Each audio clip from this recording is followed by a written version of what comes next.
Long time no see mga kuyang. Uy, thank you nandyan ka pa. Nanonood ng content natin. Sana naaliw ka o sana may matutunan ka dito. Huwag ka munang umalis. Nakakamiss ng magbike. Medyo matagal-tagal na din.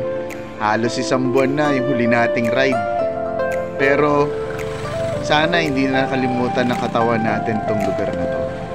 Tara, samahan niyo ako.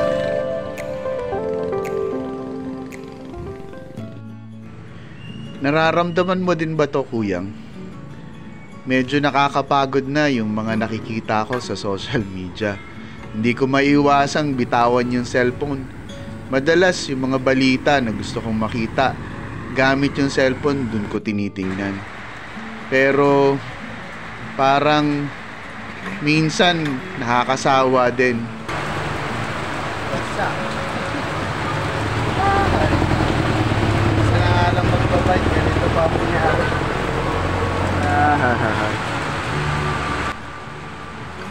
2025 Father's Day, Sunday syempre. Hinahanap-hanap na ng katawan natin yung pahirap na ginagawa natin sa kanya. Nakita ko na maganda yung panahon nung lumabas ako sa bahay dito. Pero pagtingin ko sa malayo, dun sa pupuntahan ko malapit sa bundok, medyo makulimlim. So malayo pa lang, nagbabadya na. Sa tingin ko uulan. Pero dahil sa pursigido tayo, gusto natin talagang may mangyari itong araw na to. So dito tayo ngayon sa Mascap. Paakyat tayo ng Mount Oro. Sana hindi maputik. Nagbabike to work naman ako araw-araw papasok ng opisina. Pero iba pa rin talaga yung nakikita mo yung berde yung paligid. Yung bundok na nagtataasan, yung hangin na sariwa. Bihirang tunog ng mga sasakyan sa paligid. Yung hindi tayo binubusinahan na parang nasa isip ko nakaharang tayo sa kalsada at balakid sa kanila. Uy, thank you pre, nandyan ka pa at nakikinig dito sa pagbabike natin. Medyo negative yung mga sinasabi natin ngayon sa nararamdaman. Siguro epekto nung pagbabike to work natin, puro kalsada. Talagang nakakamiss dito sa bundok. Sarap yung feeling, yung ikaw lang yung nandito. Wala masyadong tao. Medyo introvert yung pakiramdam natin dito. Pero sino ba yung ganito yung nakaka-experience? Di ba parang positibong enerhiya na nanggagaling sa paligid? Di ko alam kung sa mga halaman o sa lupa o yung naririnig nating mga kuliglig sa paligid.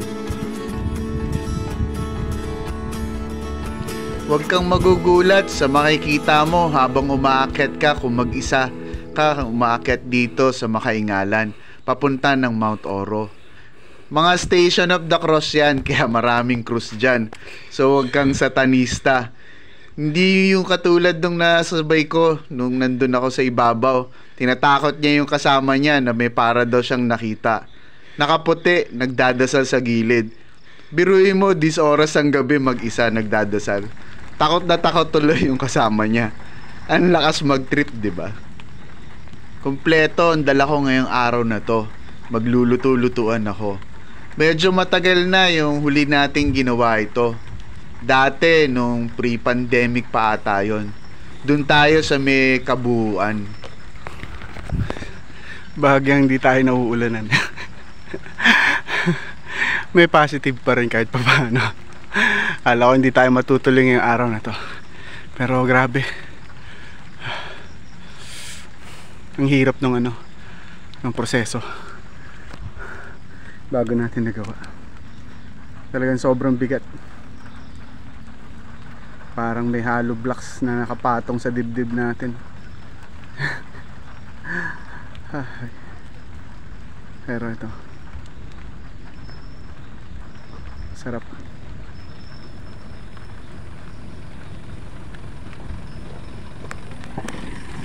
Nagdala ako ng luto-lutuan ko na butane.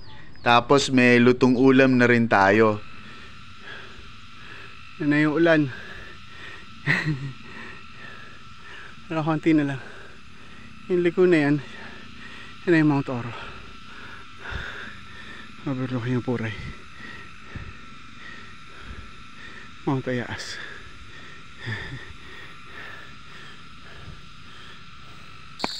Parang gagawin ko, iinit ko to. Alam kong gugutumin ako dito sa pag-akyat ko. Naninibago, akala ko madali lang. Marami tayong karga dahil dun sa pagbabike to work. Ina-underestimate ko tong ahon na dito. Ang dilim. Hindi ba justify ni cellphone yung dilim yan? Parang tinta yung itim ngayon yan. Yung langit ngayon. Itim na itim ngayon yan.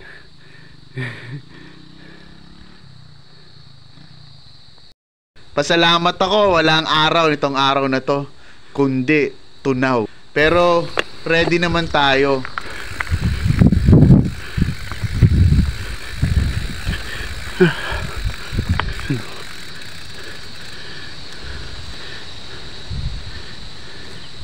May bahay dito. Sinubukan ko magtayo ng tarp, pero nahihilo na ako tuwing umuwi ko. Siguro dala ng pagod at gutom. May mga nakasama tayo. Sila yung kinuwento ko kanina. 2 grupo, mga lokal dito sa Montalban. Yung isa taga Ilaya at yung isa taga Ultra Mega. Mga bata pa sila. Akala ko magiging solo ko ngayon dito. Sunday ito, hindi ko inaakala. Nung unang panahon, kapag pumunta ka dito ganitong oras, wala ka nang madadatnan dito kundi mga multo. Pero ngayon kakaiba.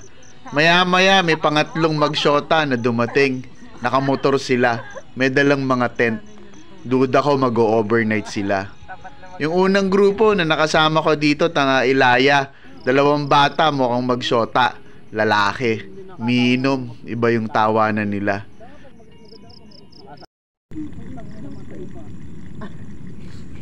Yun yung kanin natin. Hindi ma-justify eh. O, yung paningin ko lang yung walabo.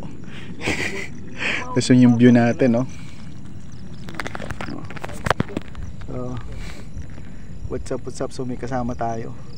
Yung isa umalis na. Oh.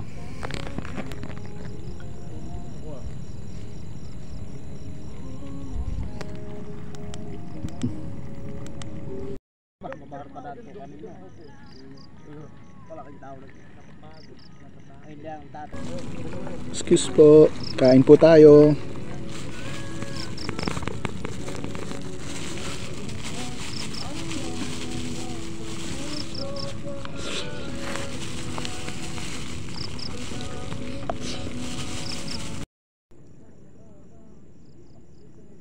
Mainit sa balat.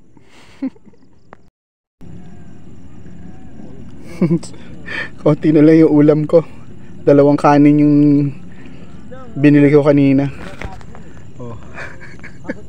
Tom goods, kaya pala ako nihilo. Gutom na. Yung bang oras na? Ang view natin.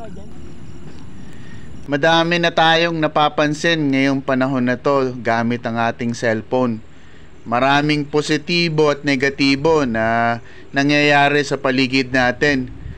Kumpara nung unang panahon, yung 1 taon natin parang 1 araw lang natin ngayon. Nagkakaroon tayo ng overloading sa pag-iisip natin.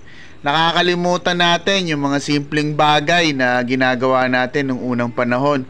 Madali lang sumaya nun. Ganito lang yung ginagawa natin, yung magkukwentuhan. Alis na tayo. 10:35 time check. So pababa na tayo ngayon dito. Alim.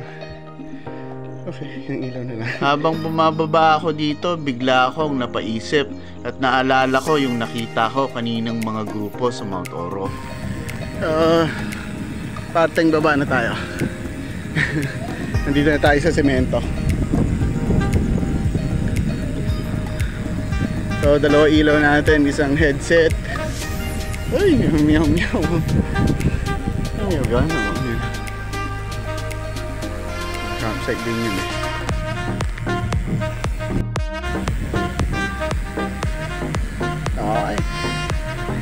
Baba ng maskap. Masaya yung grupo ng kabataan na nakasabay ko sa bundok. May interaksyon, masayang alaala at mga kalokohan ang ibinabahagi nila. Maging ako sa tabi na aliw din sa kwentuhan.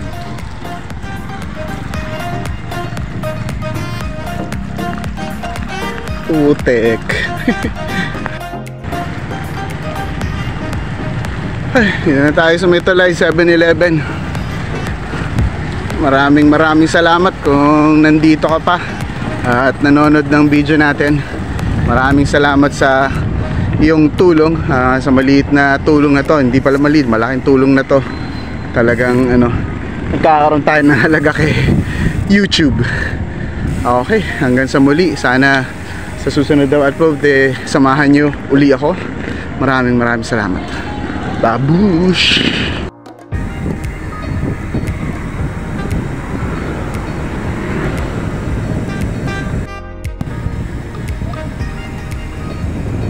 Manila Hills.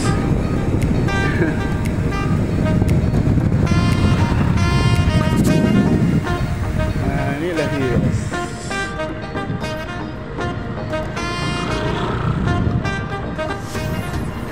Sa aking pagbibisikleta ngayong araw, may 4 akong natutunan. Kung walang wifi, wala ding stress. Walang ingay, payapa lang nakapaligiran.